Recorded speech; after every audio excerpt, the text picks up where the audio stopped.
Story 1. The Mirror Car. Marcus Chen had been driving the I-80 corridor between Sacramento and Reno for 11 years. He'd seen accidents, weather extremes, and every kind of driver imaginable. What he hadn't seen until that October night in 2019 was a car that perfectly mirrored his every move for over 200 miles. It started just past Auburn, around 9 p.m. Marcus was hauling electronics in his Freightliner, maintaining a steady 65 in the right lane. The sedan appeared in his mirrors, a dark blue Honda Accord, maybe 2015 or so. Nothing unusual about it at first. Plenty of cars traveled this route at night. But then Marcus changed lanes to pass a slower truck. The Accord changed lanes at the exact same moment, staying 3 car lengths behind. Marcus thought nothing of it. Coincidence. He merged back into the right lane after passing. So did the Accord, maintaining that precise distance. He adjusted his speed, dropping to 60. The Accord slowed. He accelerated to 70. The Accord matched him perfectly. The consistency was unnerving, but Marcus told himself he was being paranoid. Maybe the driver was just using him as a pace car, a common practice among highway travelers trying to avoid speeding tickets. At the Applegate exit, Marcus decided to test his theory. He took the off-ramp without signaling, a quick decision that should have caught any normal follower off guard. He pulled into the rest stop, parking near the vending machines under the bright fluorescent lights. He watched his mirrors carefully. The Accord took the exit. It pulled into the rest stop. It parked 6 spaces away from Marcus, engine running, headlights on. Marcus felt his chest tighten. He grabbed his phone and considered calling the highway patrol, but what would he say? A car parked near him at a public rest stop. He decided to wait it out, see what the driver wanted. Maybe they needed help or directions. 5 minutes passed. 10. The Accord didn't move. Nobody got out. The windows were tinted too dark to see inside, even with the overhead lights. Marcus could see a silhouette in the driver's seat, motionless, just sitting there watching him. He decided to continue his route. If this was really following, he'd know soon enough. Marcus pulled back onto the highway, accelerating up the on-ramp. He checked his mirrors compulsively now, every few seconds. The Accord merged onto I-80 behind him, resuming that exact 3-car length distance. Marcus's hands were sweating now. This wasn't coincidence anymore. This was deliberate. He grabbed his CB radio. Breaker 19, this is westbound Marcus on the 80 near Colfax. Anyone out there experience a dark blue Accord following them? Over. Static, then a response. Negative Marcus, what's your 20? Over. Approaching Cisco Grove. This car's been matching my every move for 40 miles. Over. Want me to call it in? Over. Marcus hesitated. Negative, just keeping alert. Over and out. He tried several more evasive maneuvers, sudden speed changes, lane switches without signaling. Nothing worked. The Accord stayed locked in position like it was tethered to his truck by an invisible rope. The precision was impossible. No human driver could maintain such exact distance through all these variations. Near Donner Lake, Marcus pulled into a truck stop, choosing the brightest parking area near the main building where a dozen other trucks were parked. Security cameras covered the lot. Witnesses everywhere. Safety in numbers. The Accord pulled in and parked directly across from him in the main lot, headlights aimed at his cab. Still running. Still occupied. Still watching. Marcus climbed down from his truck, walking with forced confidence toward the building. He glanced back once. The driver's door of the Accord opened. A figure stepped out, average height, wearing dark clothing and a hood that concealed their face. They stood beside their car, unmoving, facing Marcus. His heart hammered. Marcus kept walking, entered the truck stop, and went straight to the cashier. I need you to call the police. Someone's following me. The cashier, a woman in her 50s named Deborah according to her name tag, looked concerned. How long? Over an hour, 80 miles. They're parked outside right now. Deborah picked up the phone. While she called, Marcus watched through the window. The hooded figure stood motionless beside the Accord, not approaching, not leaving, just standing there in a posture that somehow conveyed patience and intent. The Nevada Highway Patrol arrived 18 minutes later. By then, Marcus had bought coffee he couldn't drink and paced the aisles nervously. Two officers entered and he explained the situation. They listened, took notes, and went outside to investigate. Marcus watched from the window. The officers approached the Accord. The hooded figure got back in the car. One officer spoke through the driver's window while the other ran the plates on his radio. The conversation lasted maybe 3 minutes. Then the officers returned inside. Vehicles registered to a rental company out of San Francisco, the older officer said. Driver showed valid license and rental agreement. Says they're heading to Reno, same route as you. Claims they didn't realize they were making you uncomfortable. That's it. Marcus couldn't believe it. They've been following me for 80 miles, perfectly matching every move. That's not normal driving. Driver says they were just maintaining highway speed and happened to be going the same direction. We advised them to take a different route to avoid further issues. They agreed to wait here for 30 minutes before continuing. It wasn't satisfying, but it was something. Marcus thanked the officers and returned to his truck. He pulled out of the lot, checking his mirrors constantly. The Accord remained parked, the hooded figure visible in the driver's seat. Marcus felt a small measure of relief as he merged back onto I-80. That relief lasted exactly 14 miles. Just past Truckee, the headlights appeared again in his mirror. Same distance, same position. The Accord had caught up with impossible speed. Marcus had been pushing 75 and the car had closed a gap that should have taken much longer. Panic set in properly now. Marcus grabbed his phone and called 911, explaining the situation to the dispatcher. They promised to send units to his location. He was approaching the California-Nevada border. Just hold on, they said. Help was coming. The Accord began closing the distance. 3 car lengths became 2, then 1. It pulled into the left lane, accelerating until it was beside him. Marcus couldn't see the driver through the tinted windows, but he felt their attention like a physical weight. The car paced him perfectly for almost a mile side by side at 75 miles per hour.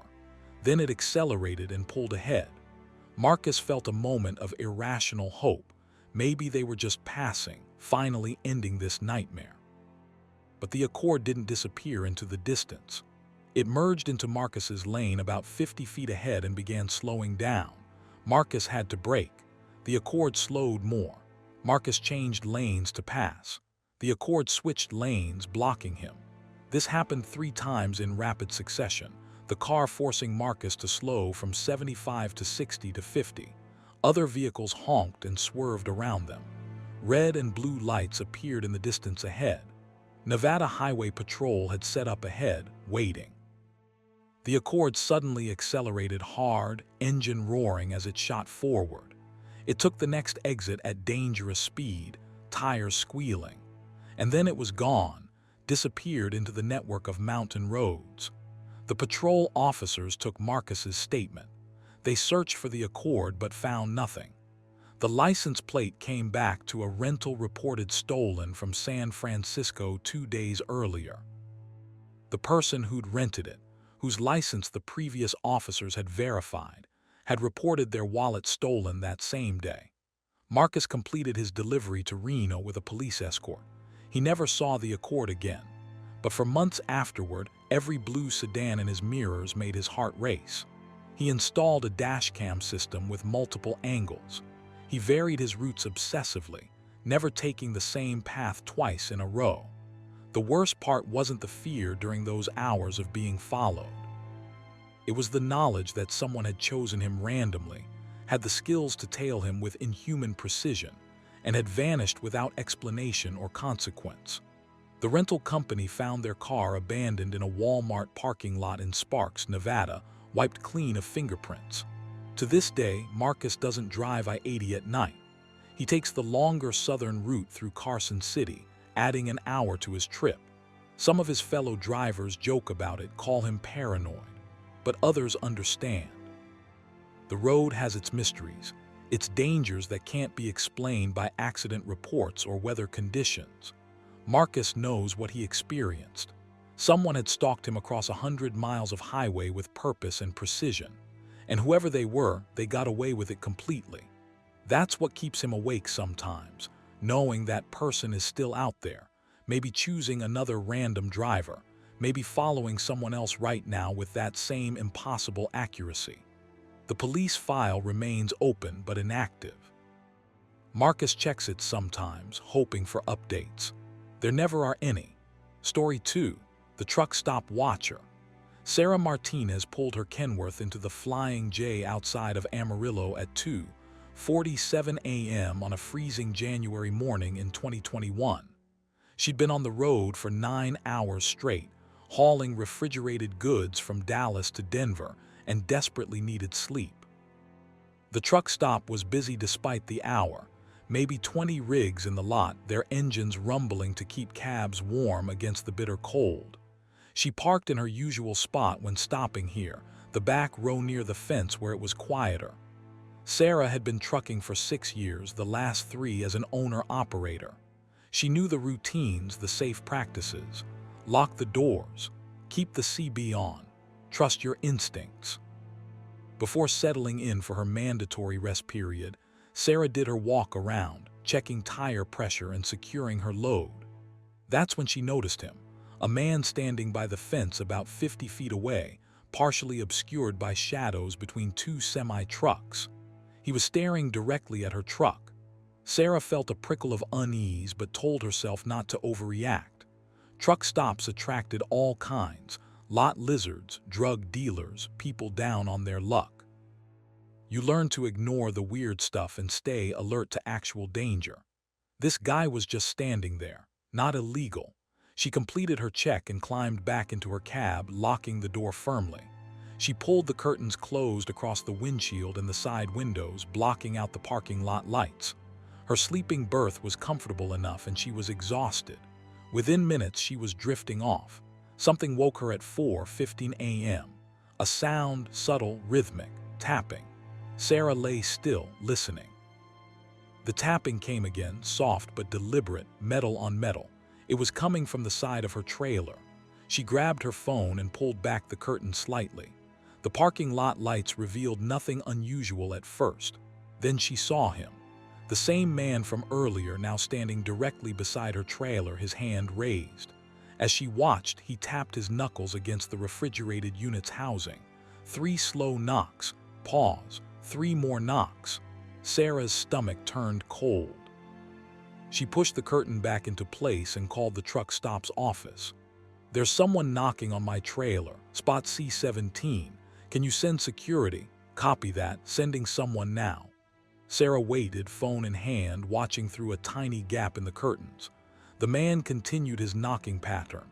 3 taps, pause, 3 taps, mechanical and patient. After about 2 minutes, she saw the security guard's golf cart approaching.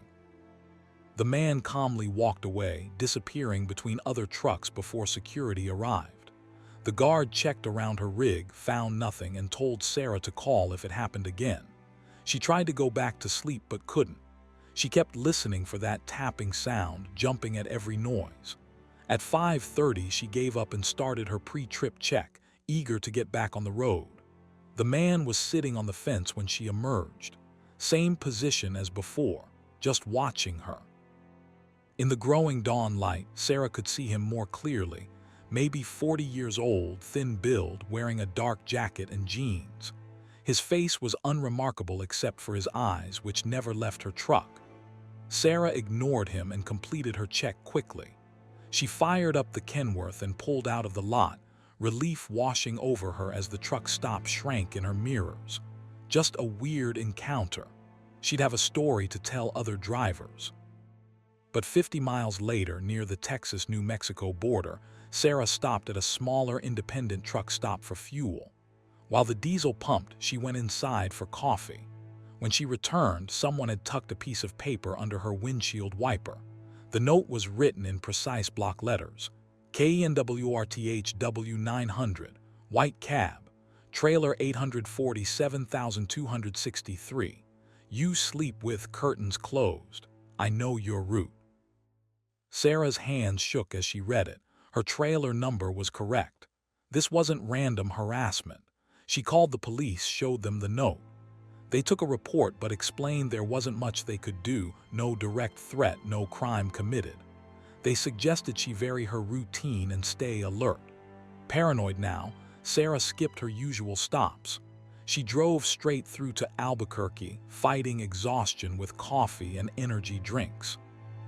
She parked at a different truck stop than usual, one brightly lit with heavy security presence. She didn't sleep, just rested with her doors locked and her phone ready to dial 911. Nothing happened that night. Morning came and Sarah continued toward Denver. She told herself she was overreacting. One weird guy and a creepy note didn't mean anything. Truck stops attracted unstable people. It didn't mean she was being stalked. Then she saw the car. A silver Toyota Camry, maybe 10 years old, appeared in her mirrors on I-25 north of Santa Fe. It stayed behind her for 30 miles, matching her speed. When Sarah exited for fuel in Pueblo, the Camry took the same exit. It parked across the street at a McDonald's while Sarah fueled up. She could see the driver now, the same thin man from the Amarillo truck stop. He sat in his car, eating from a bag, watching her truck. Sarah called 911 immediately. The dispatcher took her information and sent a patrol car. While waiting, Sarah went inside and stayed near other people. Through the window, she watched the man. He never looked away from her truck, even while eating. The police arrived and approached the Camry. Sarah watched the conversation through the window. The officer checked the man's license, walked back to his patrol car to run information, then returned to the Camry. After a few minutes, the officer came inside to speak with Sarah. His name is Dennis Kowalski. No warrants, no criminal record. He says he's just traveling the same route by coincidence. I advised him to keep his distance from you and explained that following someone can be considered stalking. He says he understands. He was at the Amarillo truck stop 200 miles ago, Sarah insisted. He left a note on my truck. That's not coincidence. Do you still have the note? Sarah's heart sank. She'd thrown it away at the Albuquerque truck stop, not thinking she'd need evidence. No. I didn't keep it. The officer was sympathetic but limited. Without a direct threat or proof of stalking behavior, I can't arrest him for driving on a public highway, but I've documented this encounter. If he approaches you again, call immediately. It wasn't enough, but it was something. Sarah waited 30 minutes after the police left, then continued toward Denver. She checked her mirrors obsessively. The Camry didn't reappear. Maybe the police warning had worked. She delivered her load in Denver without incident and picked up a return shipment headed for Oklahoma City. Different route, different stops. She felt safer now, like maybe the nightmare was over. But at a rest area outside of Lemon, Colorado, Sarah found another note on her windshield. New load, Oklahoma City. I'm still watching. Sarah broke down crying in the rest area bathroom. How did he know about her new load? She'd only received the assignment 3 hours ago through her dispatch app. Unless, was he somehow accessing her company's system? Had he put a tracker on her truck? She spent 2 hours searching her Kenworth for GPS trackers, checking every possible hiding spot. She found nothing. But the stalker's knowledge was too specific to be guesswork. He knew things he shouldn't know. Sarah called her dispatcher and explained the situation. They immediately reassigned her load to another driver and told her to return to their Dallas terminal. The company took it seriously. This was a liability issue. They had the truck thoroughly inspected by professionals who found a small, sophisticated GPS tracker magnetically attached inside the rear bumper assembly. The device was traced to a batch sold online to various buyers. Dennis Kowalski had purchased 3 of them using a credit card.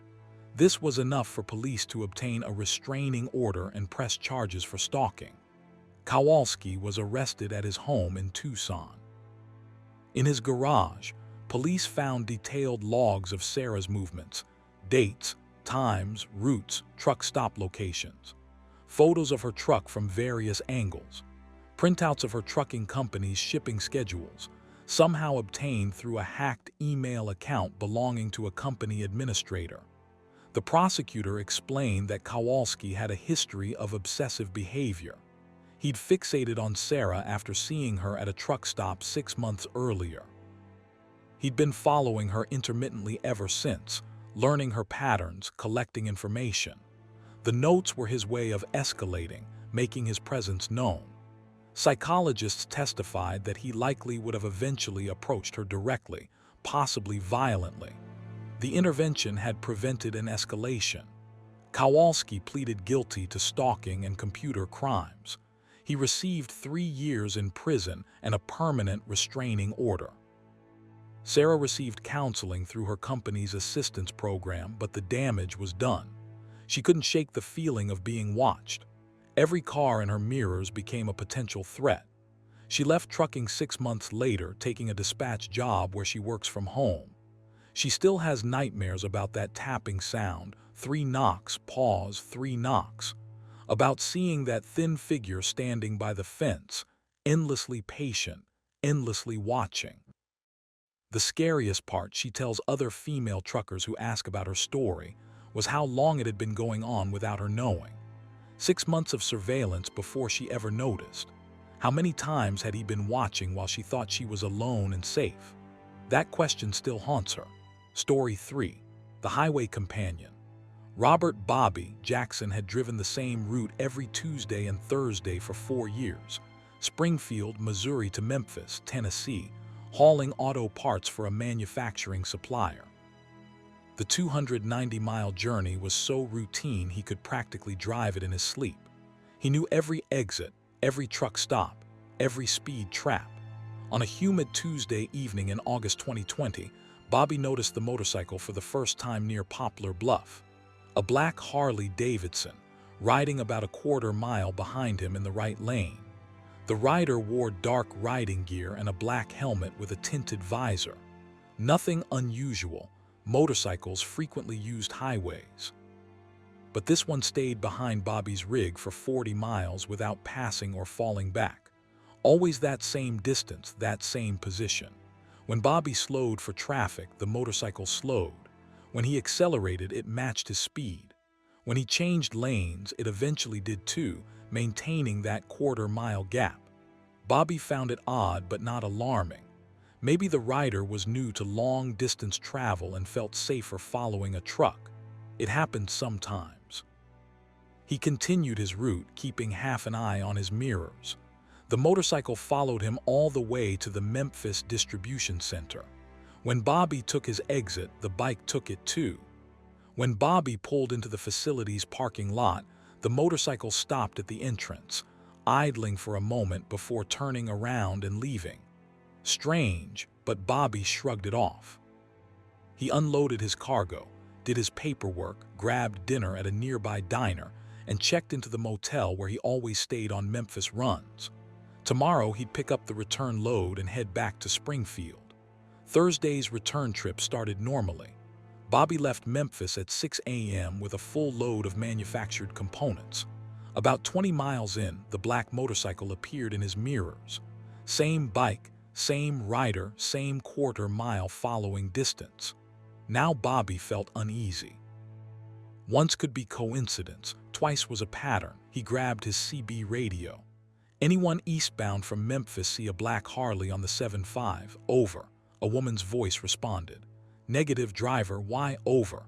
Got a bike that's been following my route. Saw it Tuesday going west, now it's behind me going east, over.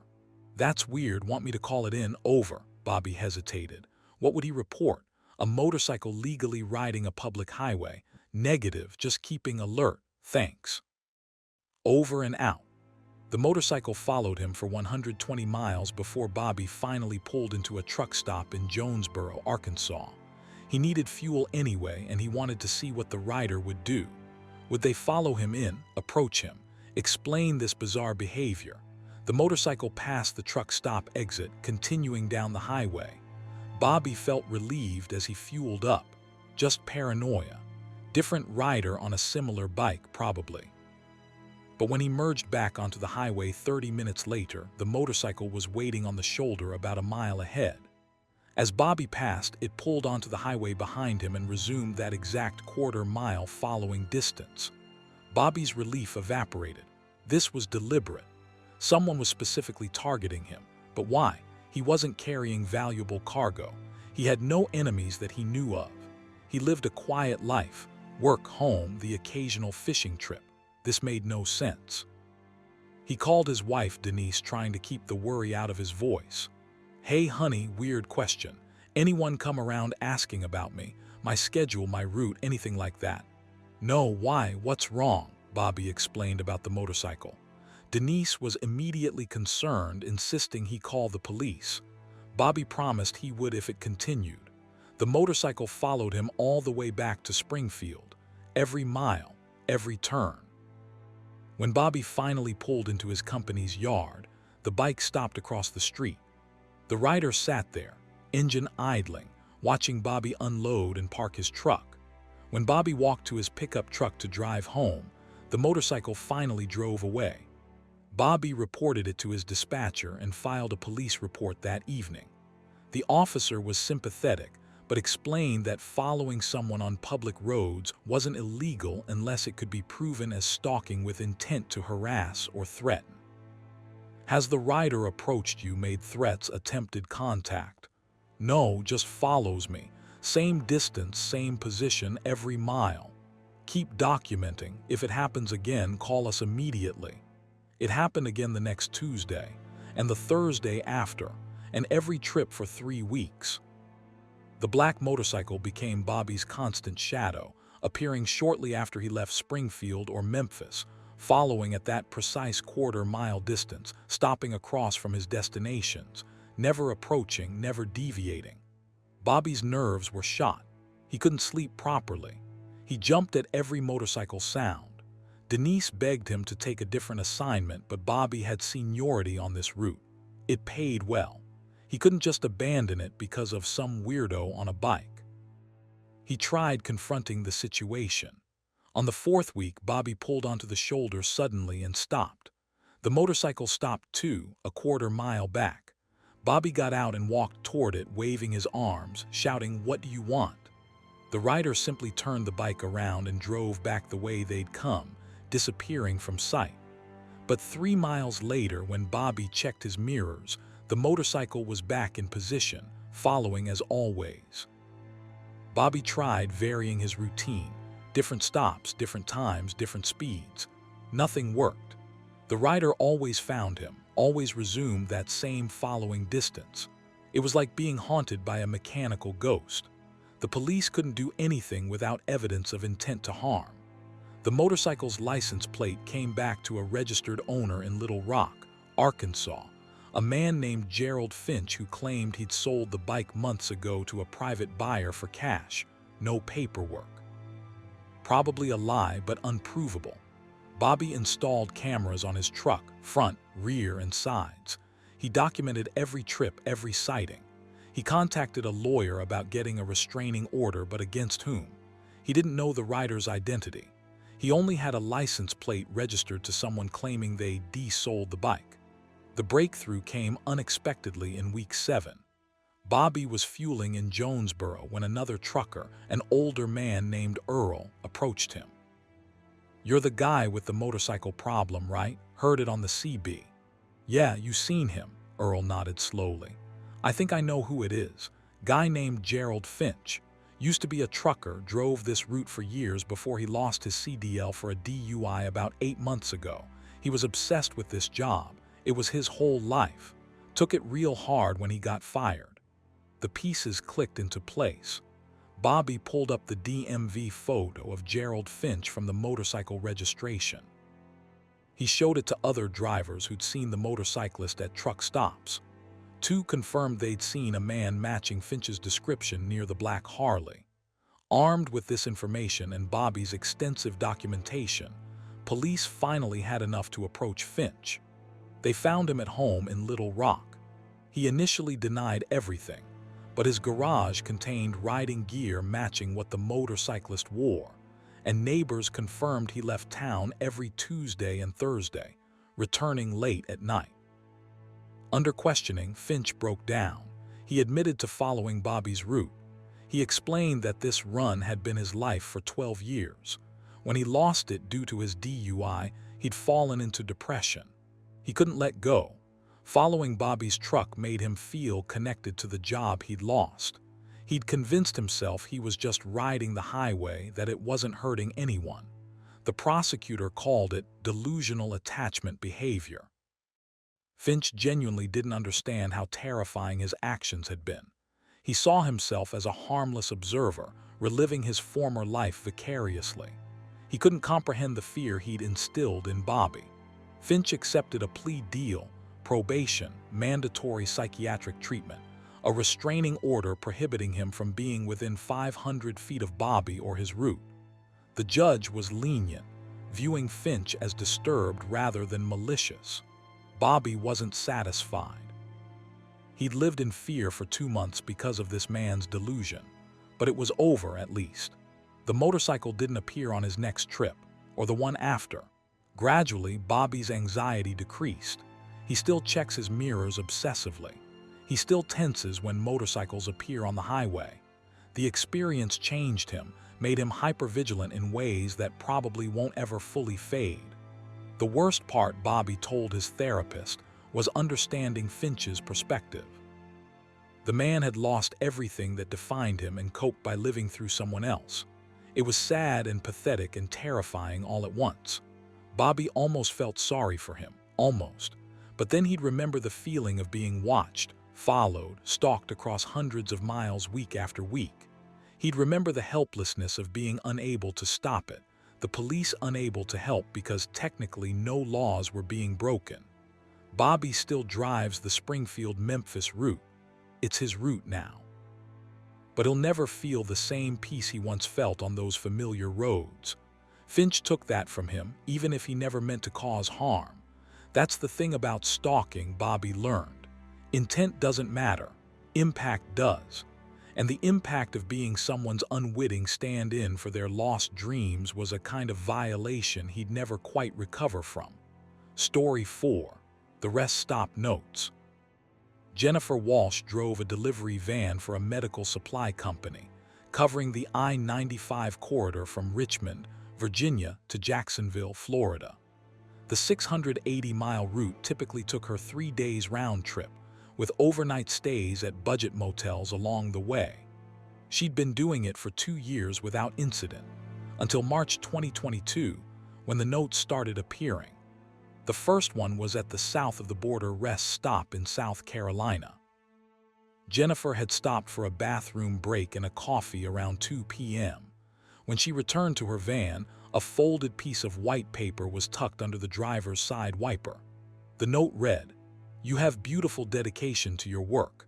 I admire your punctuality." A friend, Jennifer's first reaction was confusion, then mild discomfort. Who'd been watching her work? The note wasn't explicitly threatening, but the observation about punctuality implied surveillance over time. Still, it could have been meant for someone else, or just a weird compliment from a harmless stranger. She threw the note away and continued her route, but it nagged at her. How did this friend know about her punctuality? She made this same route every week, same schedule. Anyone paying attention would notice the pattern. The second note appeared 3 days later at a rest area near the North Carolina-South Carolina border. Jennifer had stopped for lunch, eating a sandwich in her van while catching up on emails. When she finished and prepared to leave, she noticed the paper on her windshield. "Your lunch break is always exactly 30 minutes. You're disciplined, that's rare. I appreciate watching someone who takes pride in their routine." A friend, this note made Jennifer's skin crawl. 30 minutes was indeed her standard lunch break. This person was tracking her, timing her, documenting her habits. She immediately called her supervisor and reported the notes. He took it seriously, advised her to contact police and consider varying her schedule. Jennifer filed a police report at the next town. The officer took the note, documented her statement, but explained there was little they could do. No threat had been made. No crime committed. Rest areas had minimal security camera coverage. He suggested staying alert and continuing to report any escalation. The third note came 2 days later at a different rest stop, this one in Georgia. Jennifer had deliberately stopped at a location she normally passed, hoping to avoid her stalker. It didn't work.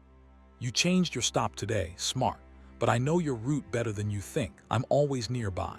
A friend, the casual tone made it worse somehow. This person was treating their surveillance like a game, like they were sharing an inside joke. Jennifer's hands shook as she read the note.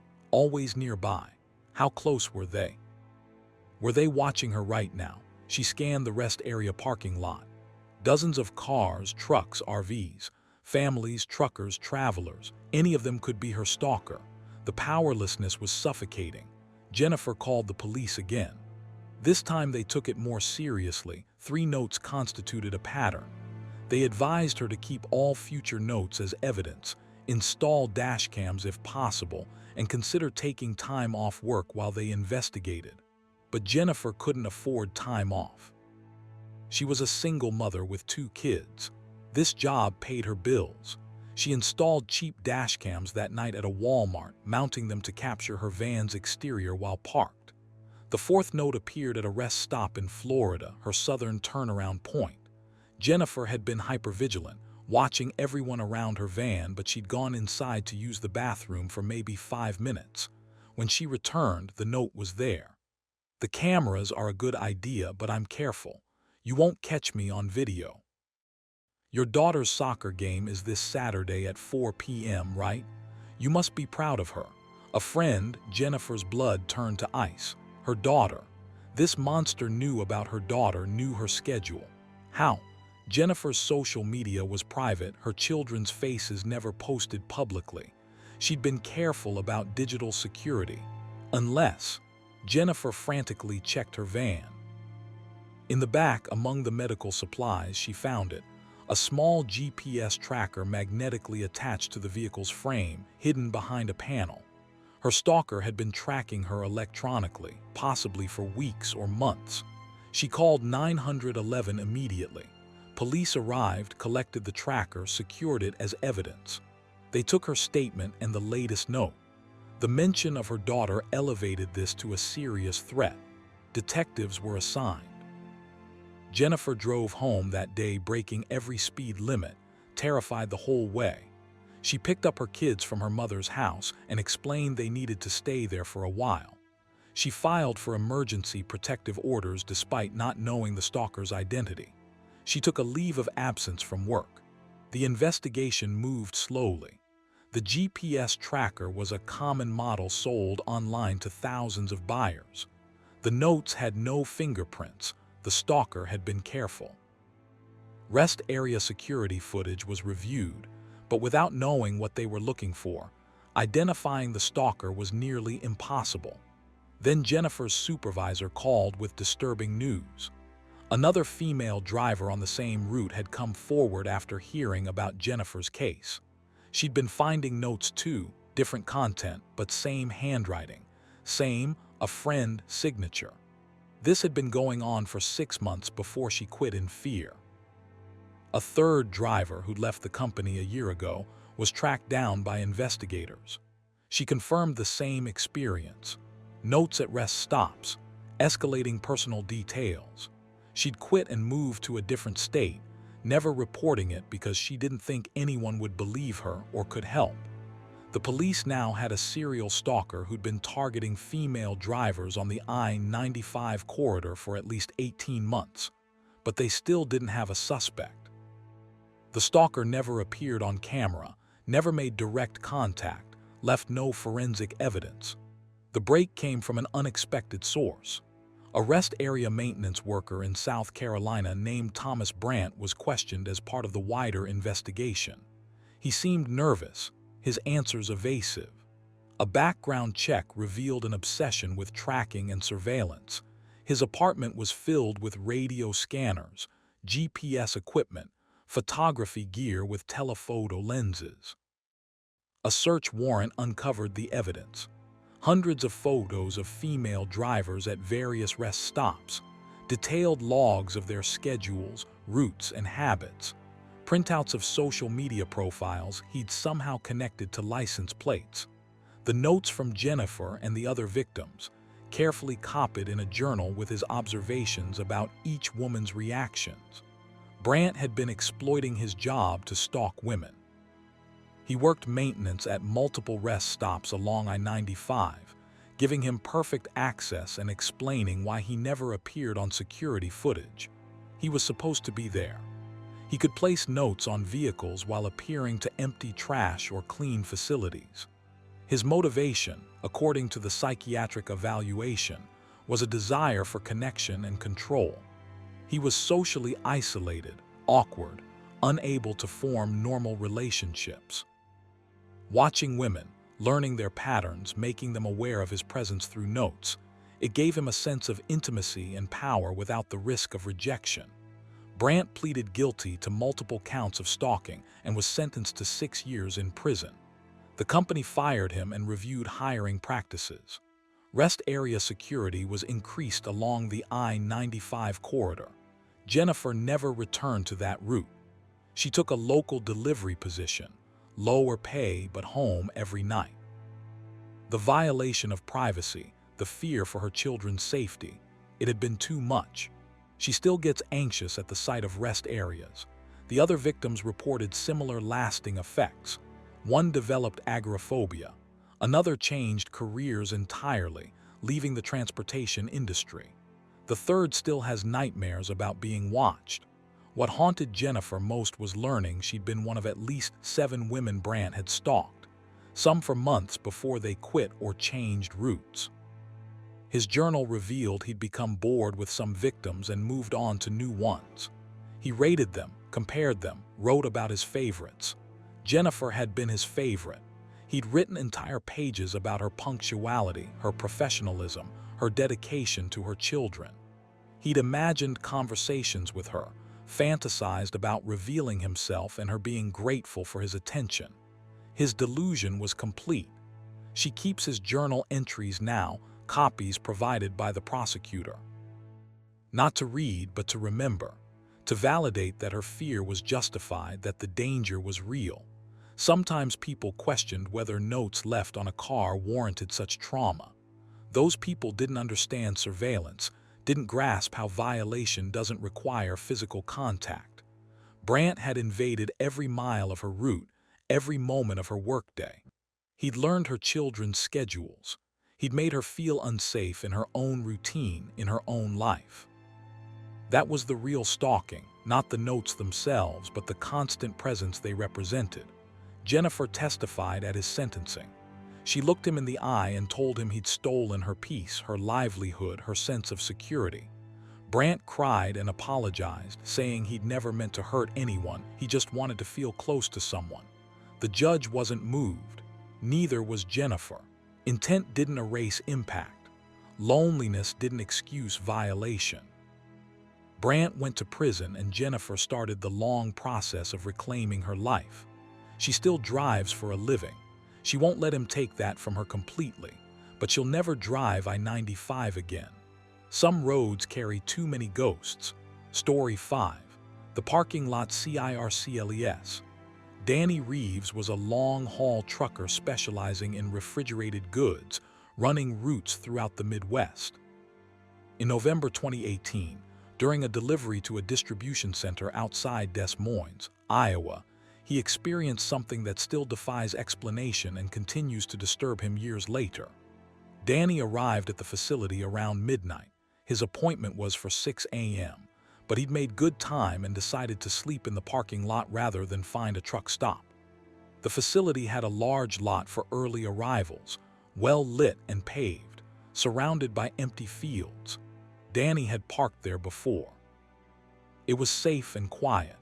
He backed into a spot in the middle of the lot, did his usual security check, and settled into his sleeper berth. He was exhausted from 14 hours of driving and fell asleep quickly. Something woke him at 2:47 a.m. Danny wasn't sure what at first, maybe a sound, maybe just instinct. He lay still, listening. His truck's engine was off, the cab quiet except for the faint hum of the refrigeration unit. Then he heard it. The crunch of tires on pavement moving slowly. Danny pulled back the curtain slightly and looked out. A pickup truck was circling his rig, not just passing, circling. The vehicle moved at walking pace, making a complete loop around Danny's truck, maintaining a distance of maybe 20 feet. The truck was dark-colored, possibly black or navy blue, older model, with tinted windows that made it impossible to see the driver.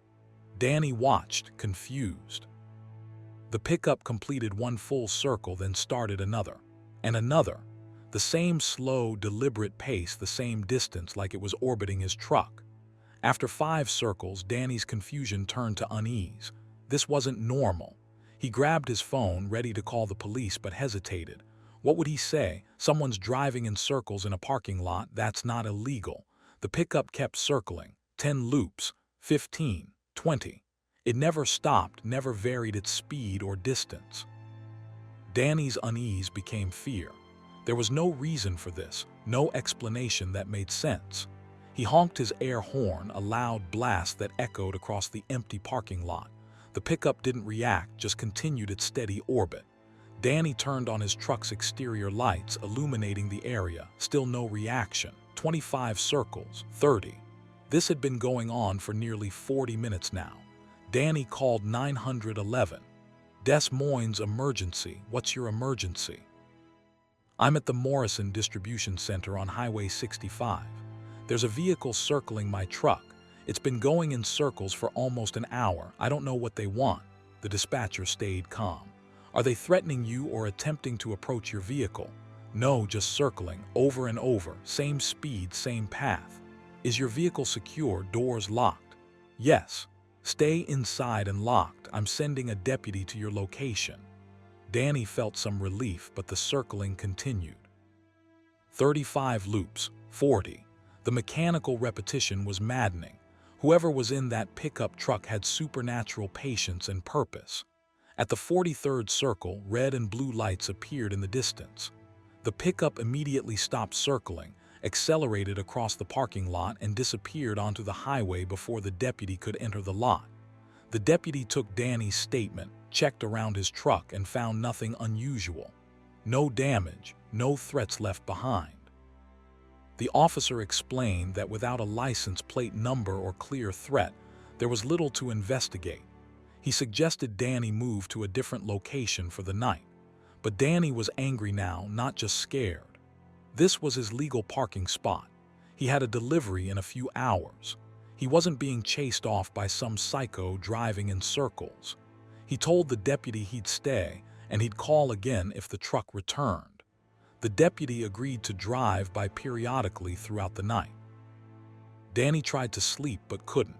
He kept watching the parking lot, expecting that pickup to reappear. Not that night. Danny made his delivery in the morning, tired and rattled, and continued his route. He told himself it was just a random weirdo, a one-time thing. But 2 weeks later, Danny had another delivery to the same facility. Different time. He arrived at 4 p.m. for a 10 p.m. appointment. He parked in the same lot, now in daylight with other trucks around. At 6:30 p.m., just as the sun was setting, the pickup truck appeared. Danny recognized it immediately. Same dark color, same build, same tinted windows. It drove into the lot, located Danny's truck among a dozen others, and started circling. The same slow, methodical pace. The same precise distance. Other truckers noticed. One of them, a driver Danny knew casually named Mike, walked over to Danny's truck. "You seeing this?" "Yeah, it happened to me 2 weeks ago, same place." "That's fucked up, man. Want me to confront him?" Danny considered it. Part of him wanted to see who was driving, wanted answers, but another part feared escalation. "Let's just call the cops." Mike agreed. They called the sheriff's department together. While waiting, they watched the pickup circle. 10 loops, 15. Other drivers gathered, watching this bizarre spectacle. Someone tried to photograph the truck, but the tinted windows and fading light made it impossible to see inside. When deputies arrived, the pickup truck drove away again, accelerating onto the highway. This time, one deputy gave chase while another stayed to take statements. The chase ended quickly. The pickup's license plates were obscured with mud, Deliberately, the deputy reported. The truck drove erratically, running red lights and eventually disappearing into a residential area. The deputy lost it and had to give up. But now there were multiple witnesses. The sheriff's department took it seriously. They posted a deputy at the distribution center for the next week, hoping the truck would return. It didn't. Danny completed several deliveries there without incident.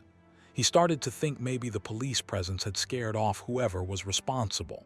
Then, a month later, Danny was making a delivery to a completely different facility in Sioux City, about 150 miles away. He parked in their lot overnight.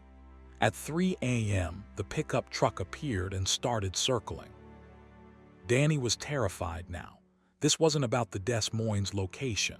This was about him specifically. Somehow, this stalker had followed him or knew his schedule. They'd found him at a completely different facility in a different city. Danny called 911 again, but by the time police arrived, the truck was gone. Danny provided all the previous incident details, the Des Moines reports. The officer was concerned but limited. Without a plate number or positive ID, we can't do much. This person hasn't damaged property or made direct threats. They're stalking me across state lines, Danny protested. I understand your frustration. Document everything. Dashcam footage if you have it. We'll keep these reports on file. Danny installed dashcams the next day, 4 cameras covering all angles of his truck. He reported the pattern to his dispatch company. They allowed him to decline the Iowa routes if he wanted, but Danny needed the work. He couldn't abandon lucrative routes because of one psycho. Over the next 3 months, the pickup appeared 6 more times at various facilities across Iowa and Nebraska, always when Danny was parked overnight. Always the same circling behavior. Never approaching, never stopping, just those endless loops around his truck. The footage from Danny's dash cams was clear but useless. The truck's plates were always obscured. The windows too tinted to reveal the driver. Police in multiple jurisdictions had reports but couldn't connect them to a suspect. Danny developed severe anxiety. He couldn't sleep at delivery sites. He'd stay awake watching for that truck, jumping at every vehicle that entered the parking lots. His health suffered. His performance declined. He was exhausted all the time. His wife begged him to quit, take a different job. Danny considered it, but he'd been trucking for 15 years. It was all he knew. Why should he give up his career because of this? The circling stopped as suddenly as it started. The last incident was in March 2019. After that, nothing. Danny kept waiting, expecting the truck to appear, but it never did. He still doesn't know who was driving or why. Police never solved it. The incidents remain unexplained in multiple police databases across Iowa and Nebraska. Danny still drives, but he'll never park overnight at delivery facilities again. He schedules his routes to sleep at truck stops with security, surrounded by other drivers. He still has all 4 dash cams running constantly. Sometimes he wonders if the person died or moved away. Sometimes he wonders if they're still out there, circling someone else's truck. Sometimes, late at night when he's alone on dark highways, he wonders if the driver will return. The not knowing is its own kind of torture. Danny had hundreds of questions and 0 answers. Who was it? Why circles? Why him? What did they want? Was it meant as intimidation, ritual, obsession? He talked to a therapist about it, trying to process the experience. The therapist called it ambient threat, danger that's present but never actualizes, fear that has no resolution. Danny's mind couldn't properly categorize the experience because it made no sense. The worst nights are when Danny dreams about it. In the dreams, he finally sees inside the pickup truck. Sometimes there's a person with no face. Sometimes there's no one at all, the truck driving itself in those eternal circles.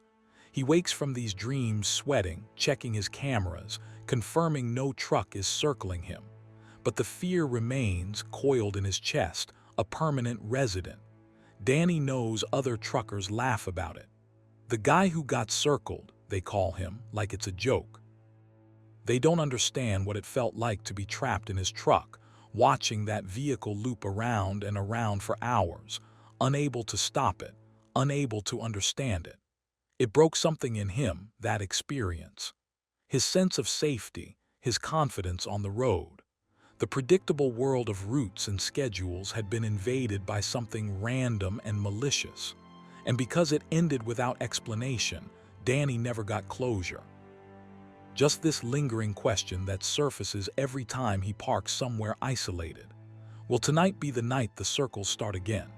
Story 6. The COPIED route. Angela Torres drove a specialized medical transport van, carrying urgent laboratory samples and blood products between hospitals across Northern California. Her routes varied daily based on demand, dispatched through a proprietary app that provided optimized navigation. The job required precision, speed, and complete reliability. Lives literally depended on timely deliveries. In May 2021, Angela noticed something strange. She was driving from Stanford Medical Center to a hospital in Sacramento, following the app's navigation through back roads that avoided traffic. A white panel van appeared behind her, staying several car lengths back but making every single turn she made. Northern California back roads are a maze of county highways and rural routes. The chances of someone randomly taking the exact same series of turns through this network were essentially zero. Yet this van matched her path perfectly. Angela tested it. The app rerouted her to avoid a reported accident, taking her down a side road she'd never used before. The white van followed. Every turn, every adjustment, the van was there. She tried to get a better look at the vehicle. No company markings, no visible plates, they appeared covered or removed. The windshield had a sun reflector making it impossible to see the driver. The van was deliberately anonymous. Angela called her dispatch. "I think someone's following me. White panel van, no plates. They're copying my exact route." Her dispatcher was immediately concerned. "Can you get to a hospital or police station?" "I'm 15 minutes from UC Davis Medical. I'll head there." Angela accelerated, hoping to lose the van, but it matched her speed. She slowed down, thinking maybe it would pass. It slowed too. The precision was unnerving. This driver was fixated on matching her movements exactly. She pulled into the UC Davis Medical Center loading area, where security personnel and cameras were abundant. The white van drove past, didn't enter the facility, but Angela saw it circle the block. It was waiting. Security helped Angela unload her temperature-sensitive cargo. She explained the situation to campus police. They escorted her back to her van and watched her leave, following her to the highway entrance. The white van didn't reappear during this escort. Angela relaxed slightly, thinking maybe the police presence had scared off whoever it was. She continued her route, delivering samples to 2 more hospitals without incident. But the next day, on a completely different route, the white van appeared again. Angela was driving from Sacramento to San Francisco via Highway 80, the most direct route. The white van merged onto the highway behind her and maintained a consistent distance. When Angela exited early, trying to avoid it, the van took the same exit. When she navigated through city streets, the van followed every turn. This couldn't be coincidence anymore. Whoever was driving had access to her route information. But how? Her dispatch app was encrypted, company proprietary, supposedly secure. Only Angela and her dispatcher could see her real-time navigation, unless someone had hacked the system or placed a tracker on her van. At a red light, Angela quickly searched her vehicle. Under the rear bumper, she found it, a small, sophisticated GPS tracker magnetically attached. Her hands shook as she removed it. She placed it on a city bus stopped next to her at the light, watching in her rearview mirror as the bus pulled away. The white van, which had been behind her, suddenly turned and followed the bus. It worked. Angela had successfully redirected her stalker. She drove immediately to the police station, reported the tracker, described the white van. An officer examined the tracker. a high-end model used by private investigators and illegally by stalkers. It was impossible to trace without serial numbers, which had been filed off. The police advised Angela to have her entire van professionally swept for additional tracking devices. They took a report but explained that without a license plate or identification of the driver, they couldn't pursue charges. Angela's company paid for a professional security sweep. They found 2 more trackers, one inside the wheel well, another hidden in the van's rear door panel. Whoever had placed them had accessed her vehicle multiple times. The company reviewed their facility security footage. The video showed a person in maintenance-style clothing placing the trackers over several weeks. They wore a baseball cap pulled low and seemed to know exactly where cameras were positioned, keeping their face obscured. The footage was useless for identification. Angela received a new van, equipped with enhanced security features and a silent alarm system connected directly to police. Her company implemented new parking protocols and increased facility security. For 2 weeks, nothing happened. No white van, no tracking. Angela started to breathe easier. Then she received a message through her personal phone, a text from an unknown number. "New van won't help. I know your routes before you do." Angela's blood ran cold. This person had her personal number and was claiming to access her route information before she received it. That should be impossible unless they'd hacked the company's dispatch system. She reported the text immediately. The company's IT department launched an investigation. They found evidence of a data breach. Someone had been accessing the dispatch database for months, viewing driver routes, schedules, and personal information. The breach was sophisticated, using legitimate employee credentials that had been compromised. The IT team worked with law enforcement to trace the access points, but the hacker used VPNs and proxy servers that made tracking difficult. Angela was assigned protective security while the investigation continued. For a week, an off-duty police officer followed her deliveries. The white van didn't appear, but Angela received more texts. "Security won't always be there. This is just business, nothing personal. You have something I need." The last text confused everyone. Angela didn't have anything valuable beyond medical samples, which were useless to anyone but hospitals. What could a stalker possibly need from her? The answer came from an unexpected source. An investigator reviewing the case noticed something. All of Angela's stalking incidents had occurred on routes that included deliveries from a specific pharmaceutical research facility. This facility specialized in experimental treatments, including some very valuable biological samples. The theory: someone was targeting Angela to steal high-value medical cargo. The tracking, the following, the route surveillance. It wasn't personal stalking. It was industrial espionage preparing for a robbery. The FBI became involved at this point. They set up a sting operation, having Angela make a fake delivery of high-value samples from the research facility, actually transporting decoy materials while law enforcement tracked everything. The white van appeared right on schedule. It followed Angela's route, waiting for an opportunity to strike. On a rural stretch of highway, the van accelerated and pulled alongside Angela's vehicle, attempting to force her off the road. FBI vehicles immediately surrounded both vans. The white van tried to flee but was boxed in and stopped. The driver was arrested, a man named Victor Reese, a former employee of the pharmaceutical company who'd been fired for attempting to steal research materials. Reese had spent months planning to steal valuable biological samples worth millions on the black market. He'd hacked the dispatch system using credentials stolen from a current employee. He tracked multiple drivers, analyzing routes and looking for vulnerabilities.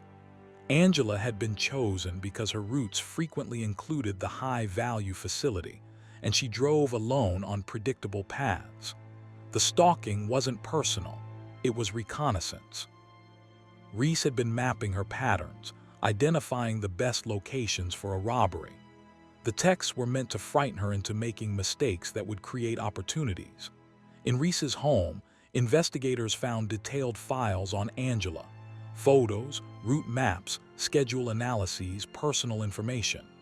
He'd been watching her for 5 months, planning the perfect heist. Reese pleaded guilty to stalking, attempted robbery, computer crimes, and conspiracy to steal controlled substances. He received a 12-year federal sentence. The pharmaceutical company settled a lawsuit with Angela for their security failures. Angela quit the medical transport job. Even knowing the stalking had been about cargo, not her personally, she couldn't continue. Every van in her mirrors triggered panic attacks. Every route felt dangerous. The knowledge that she'd been studied so thoroughly, reduced to a problem to be solved in someone's criminal plan, was deeply violating. She works now in hospital administration, a desk job where she controls her environment. She still has nightmares about that white van appearing behind her, matching her movements with inhuman precision. The psychiatric evaluation in her lawsuit described it as instrumental victimization. She'd been harmed not out of personal obsession, but as a means to an end. Somehow, that made it worse. She'd been nothing more than an obstacle in Reese's criminal plan, her fear and safety irrelevant to his calculations. Angela keeps the case files in a locked drawer. Sometimes she reads them, trying to understand how someone could plan such calculated violation. Reese's notes about her were clinical, detached. Subject follows predictable patterns. Subject shows no counter-surveillance awareness. Subject is viable target. She'd been reduced to subject in someone's crime plan. The dehumanization still stings.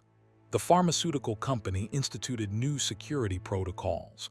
All medical transport now travels in pairs with armed security for high-value cargo. Drivers receive counter-surveillance training. The industry learned from Angela's nightmare. But for Angela, the lessons came too late. She'd already paid the price for their security failures. 5 months of being stalked, tracked, and targeted. 5 months of someone studying her every move, planning to use her as a tool for theft. She settled with the company for an undisclosed amount. The money helped, but it couldn't erase the experience. Nothing could give back the sense of security she'd lost or the career she'd loved. Angela still drives, but never for work. Just personal errands, always alert, always checking mirrors. The casual confidence she once had on the road is gone forever, stolen by a white van that turned out to be the mobile office of a criminal planning to rob her. She sometimes wonders about other victims of instrumental stalking, people targeted not for who they are, but for what access they provide. How many delivery drivers, transport workers, couriers have been similarly studied and violated as part of criminal planning? It's a form of stalking that often goes unreported because victims don't realize it's happening until the actual crime is attempted. Angela was lucky. The FBI caught Reese before he could execute his plan. Others might not be so fortunate. Story 7. The Highway Waiver. Greg Palmer drove a commercial bus route between Phoenix and Flagstaff, Arizona, carrying passengers through 146 miles of desert and mountain highways. He'd been doing it for 8 years, knew the route like his own neighborhood. The job was routine, comfortable, predictable, until September 2020 when he started seeing the man on the shoulder. The first time was near Black Canyon City, about mile marker 242 on I-17. Greg noticed a figure standing on the highway shoulder, waving both arms overhead, the universal distress signal. Greg's training required him to report disabled vehicles or people needing help, so he called it in to the highway patrol while continuing his route. A bus full of passengers couldn't safely stop on a highway shoulder. Highway patrol, white male, approximately 50-60 years old, gray hair, standing on southbound shoulder near marker 242, appears to need assistance. Copy that. Sending a unit. Greg thought nothing more of it. People had car trouble all the time. 3 days later, on the same route, Greg saw the man again. Same location, same gray hair, same waving motion. Odd, but maybe the guy's car broke down again. Greg called it in. This is the same individual I reported Wednesday, still at marker 242. We responded to that call. No one was there when our unit arrived. We'll send someone again. Again, no one was found. Greg was baffled but shrugged it off. Maybe the person got help from another driver before police arrived. But then Greg saw him again and again. Every single trip down I-17, there was the man standing at marker 242 waving his arms. Always the same spot, always the same motion. Highway Patrol responded multiple times and never found anyone. After 2 weeks of this, Greg started questioning his own perception. Was he seeing things, hallucinating? But his passengers saw the man too. Multiple people commented on it, asking if Greg was going to stop and help. I've reported him multiple times, Greg would explain. Police say no one's there when they arrive. The situation got stranger. Greg started seeing the man at other locations too. Mile marker 248, marker 251, marker 259. Always on Greg's route, always during Greg's scheduled runs, always waving. But other drivers on the same route reported never seeing anyone. Greg contacted his supervisor, explaining the situation. It sounded crazy even to his own ears. There's a guy who appears on my route waving for help, but only I seem to encounter him consistently. The supervisor was skeptical but concerned. You feeling okay, Greg? Stress, fatigue, maybe you should take some time off. I'm fine. My passengers see him too. Ask them. The company interviewed several passengers. They confirmed seeing a man waving on the highway's shoulder but had thought nothing of it, just someone with car trouble. None of them had been on multiple trips, so they didn't know this was a pattern. Greg decided to document it. He mounted his phone to record his drives. Over the next week, he captured video of the waving man at various locations. The footage was clear, a real person physically present, wearing the same clothes each time, performing that same frantic waving motion. Armed with video evidence, Greg went to the police himself. He showed them the footage, explained the pattern. The officers were finally convinced something unusual was happening. We'll increase patrols on your schedule, see if we can catch him. For the next several days, Highway Patrol timed their patrols to coincide with Greg's bus route. They wanted to encounter this waving man directly, and they did.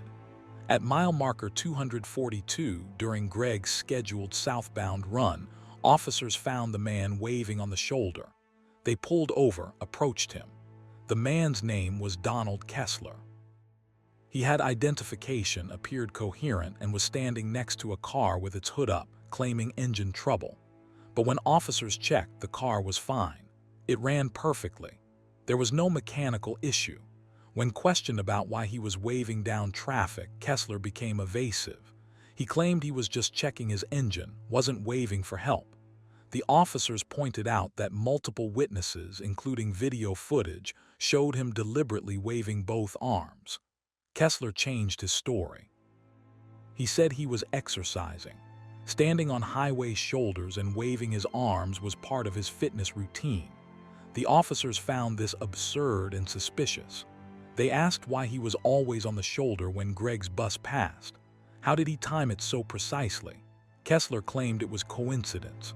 He didn't know anything about Greg or bus schedules, but a search of Kessler's car revealed printed schedules for the Phoenix Flagstaff bus route, maps with specific mile markers circled, a notebook with dates and times corresponding to Greg's trips, photos of Greg's bus taken from various angles and locations. Kessler was arrested for stalking. At his home, police found more disturbing evidence. Dozens of photos of Greg driving the bus at rest stops, entering and leaving the bus depot. Detailed logs of Greg's routes, break times, and personal schedule. Information about Greg's family, including his wife's workplace and his daughter's school. During interrogation, Kessler's motive emerged slowly. He'd been a passenger on Greg's bus 2 years earlier. During that trip, Greg had enforced a policy requiring Kessler to check his large backpack instead of keeping it in the passenger area.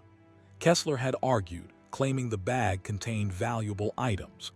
Greg had been firm, but professional company policy was clear.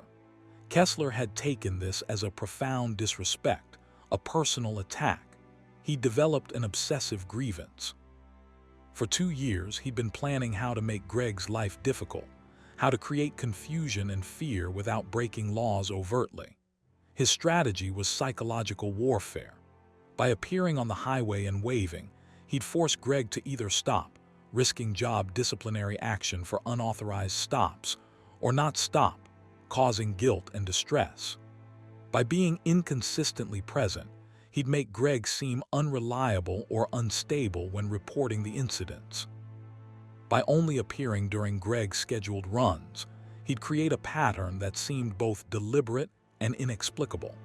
Kessler had retired early and apparently devoted his entire existence to this strange stalking campaign. He timed his appearances using Greg's published route schedule. He depositioned himself where Greg would see him, but where responding officers might arrive too late. He'd crafted a situation designed to gaslight Greg, making him question his own perception. The psychological evaluation described Kessler as having pathological grudge-holding tendencies and obsessive need for revenge over perceived slights. The minor incident with the backpack had festered in his mind until it became an all-consuming focus. Kessler pleaded no contest to stalking charges and was sentenced to probation with mandatory psychiatric treatment and a permanent restraining order. The judge called his behavior a calculated campaign of psychological harassment. Greg was vindicated but traumatized. For months he'd been questioning his sanity, wondering if stress was causing hallucinations. Learning that it had been deliberate stalking was almost worse than thinking he was losing his mind. The company offered Greg counseling and time off. He took both. When he returned to the route, every person on the highway's shoulder made his heart race. Was it innocent car trouble or another Kessler situation? He couldn't trust his own judgment anymore. Passengers noticed the change. Greg became anxious, hypervigilant. He'd slow down approaching anyone on the shoulder, peering at them intensely, trying to determine if they were genuinely in need or staging something. His professional demeanor cracked under the weight of suspicion. 6 months after Kessler's arrest, Greg transferred to a different route. The Phoenix Flagstaff run held too many traumatic associations. Every mile marker where Kessler had stood felt contaminated. His new route was shorter, more urban, with less highway driving. Safer, he thought, but the damage was done. Greg couldn't see someone waving on any roadside without experiencing anxiety. His basic human instinct to help others in distress had been weaponized against him. He eventually left the bus company entirely, taking a job in dispatch where he coordinated routes from an office. The irony wasn't lost on him. Kessler's campaign of harassment had successfully driven him off the road, achieving its purpose even after the stalker was caught and convicted. Greg's therapist helped him process what she called ambient gaslighting, stalking designed to make the victim question reality itself. Kessler hadn't wanted to physically harm Greg. He'd wanted to psychologically torment him, to make him doubt his own perceptions and appear unstable to others. The strategy had nearly worked. Before the video evidence, Greg's supervisor and colleagues were starting to wonder if he was having some kind of breakdown. The passengers who saw the waving man didn't realize the significance, so they couldn't really corroborate Greg's experience. Even the highway patrol had begun to seem skeptical. If Kessler had been slightly more careful, if he'd varied his routine just a bit more, he might have gotten away with it indefinitely. Greg might have ended up on medical leave for stress-induced hallucinations, while Kessler continued his harassment. That possibility haunts Greg. How close had he come to being institutionalized or medicated for seeing things that turned out to be completely real? How many other stalking victims might be dismissed as paranoid or delusional when they're actually experiencing calculated harassment? Greg keeps the court documents and police reports as proof. When his anxiety spirals, when he wonders if he overreacted, he reads them to remind himself that the threat was real, documented, prosecuted. He's learned that stalking doesn't always look like movies portray it. It's not always someone lurking in shadows or sending threatening letters. Sometimes it's a man standing on a highway shoulder waving. Sometimes it's designed to make you question yourself rather than fear for your physical safety. Both forms are violation. Both leave lasting scars. And both deserve to be taken seriously, even when they seem too bizarre to be real. Greg testified at Kessler's probation hearing, arguing for stricter conditions. This man spent 2 years planning how to torment me over a routine policy enforcement. 2 years. That level of obsession doesn't just go away with a few months of counseling. The judge agreed and extended the restraining order indefinitely. Kessler is prohibited from being within 1,000 feet of any location Greg frequents, from contacting him directly or indirectly, from approaching any commercial bus route. Greg still occasionally sees updates on Kessler's social media through a friend's account, since direct viewing would violate his own mental health boundaries. Kessler presents himself as a victim of overreaching law enforcement, claims he was just exercising his right to use public highways. The delusion continues. Kessler apparently still doesn't grasp why his behavior was wrong or frightening. That might be the scariest part. Even after being caught, prosecuted, and court-ordered into treatment, the stalker doesn't understand the impact of his actions. Greg knows Kessler is out there somewhere, possibly still obsessing, possibly finding new targets for his pathological grudges. All Greg can do is maintain vigilance, trust the restraining order, and try to rebuild the sense of safety that was stolen from him on those desert highways. Some days are better than others. Some days Greg can drive without seeing threats in every waving pedestrian. But he'll never fully recover the innocent confidence he once had behind the wheel, when a person on the roadside was just someone who needed help, nothing more sinister than that. Kessler took that innocence and twisted it into a weapon. That's a theft that no court sentence can return.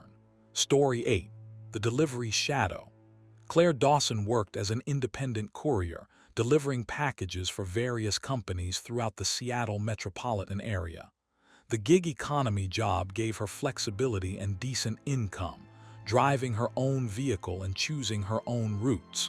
She'd been doing it for 3 years without problems. In April 2023, Claire started noticing a pattern. Across multiple delivery stops in different neighborhoods, she kept seeing the same person, a woman in her 30s with distinctive red hair, usually wearing athletic clothing, always seeming to be jogging or walking a dog when Claire arrived. At first, Claire thought nothing of it. Seattle had lots of joggers and dog walkers. Coincidences happened, but the encounters became more frequent. 2 or 3 times per day, Claire would pull up to a delivery address and there would be the red-haired woman, jogging past or standing nearby with her dog. The woman never approached or spoke to Claire. She'd just be present in the vicinity, making eye contact occasionally but never engaging. After 2 weeks of these encounters, Claire started feeling uneasy. She mentioned it to her boyfriend, Tyler. "There's this woman I keep seeing on my deliveries. Different neighborhoods, different times, but she's always there." Tyler was skeptical. "Seattle's not that big. You're probably both just moving through the same areas." But Claire tracked it. Over the next week, she documented each sighting, date, time, location, delivery address. The woman appeared at 17 of Claire's 32 delivery stops, scattered across a 15-mile radius. The statistical likelihood of random encounters at that frequency and distribution was essentially 0. Claire called the police non-emergency line and explained the situation. The dispatcher was polite but not particularly concerned. "Has this person threatened you or approached you?" No, she's just there, always there. Without a threat or harassment, there's not much we can do. People are allowed to be in public spaces. Claire understood but felt frustrated. The feeling of being watched, of having her schedule somehow known, was deeply unsettling even without overt threats. She tried confronting the situation. At a delivery in Ballard, the red-haired woman was jogging on the sidewalk as Claire parked. Claire got out and walked toward her. "Excuse me, I keep seeing you at my delivery stops. Are you following me?" The woman stopped, looked confused. "Following you? I don't know what you're talking about. You've been at over a dozen locations where I've delivered packages. Different neighborhoods, different times." The woman's expression shifted to something Claire couldn't quite read, maybe annoyance, maybe calculation. "I exercise around the city. If we cross paths, that's coincidence. I don't even know who you are." It was plausible denial. Claire had no proof beyond her own observations. The woman jogged away before Claire could respond further, but the sightings continued, and they escalated. Claire started finding her delivery route information compromised. She'd accept a delivery through the app, and before she arrived at the address, the red-haired woman would already be there, waiting. Not nearby by coincidence, actually waiting, positioned where she'd see Claire arrive. This should have been impossible. Claire's delivery assignments came through a real-time algorithm that she only saw minutes before each stop. No one else should know where she'd be, unless someone had hacked her courier app, or her phone, or was somehow intercepting her data. Claire took her phone to a tech specialist who scanned for malware, spyware, and tracking software. They found a sophisticated keylogger program that had been recording everything, every app she used, every location she visited, every message she sent. "How did this get on my phone?" Claire asked. "Someone would need physical access, even if just for a few minutes." "Do you leave your phone unattended?" Claire thought back. At delivery stops, she sometimes left her phone in the car while dropping packages at doors, or she'd set it down at coffee shops while using the bathroom. Plenty of opportunities for someone to quickly install software.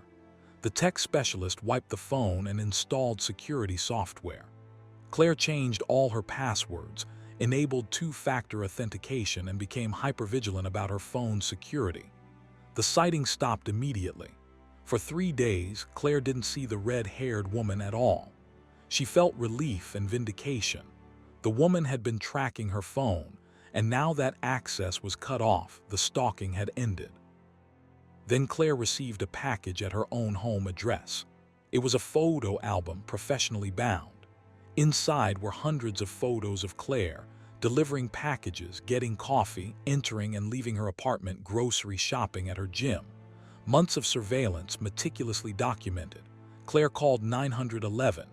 Police came, collected the photo album, treated it as evidence. This was clear stalking now, undeniable and documented. Detectives were assigned. But who was the red-haired woman? Claire had never learned her name during their one conversation. She didn't appear in any database searches, and her appearance was common enough that finding her in a city of 750,000 people would be nearly impossible without more information.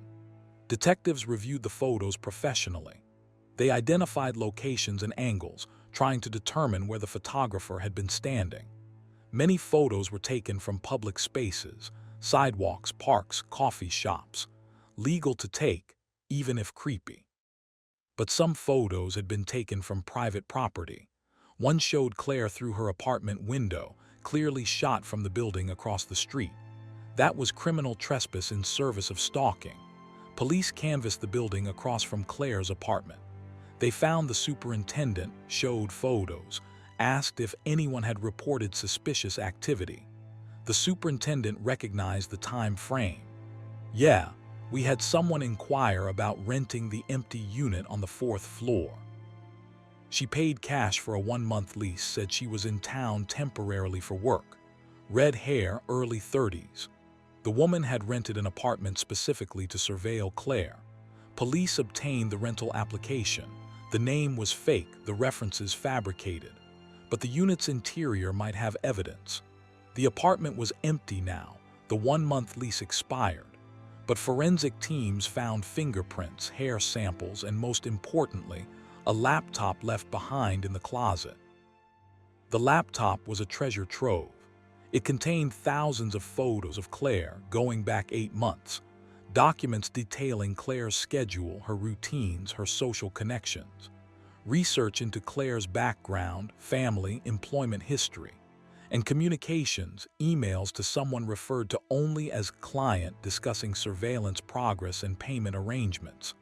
The stalker wasn't acting on personal obsession. This was a paid surveillance job.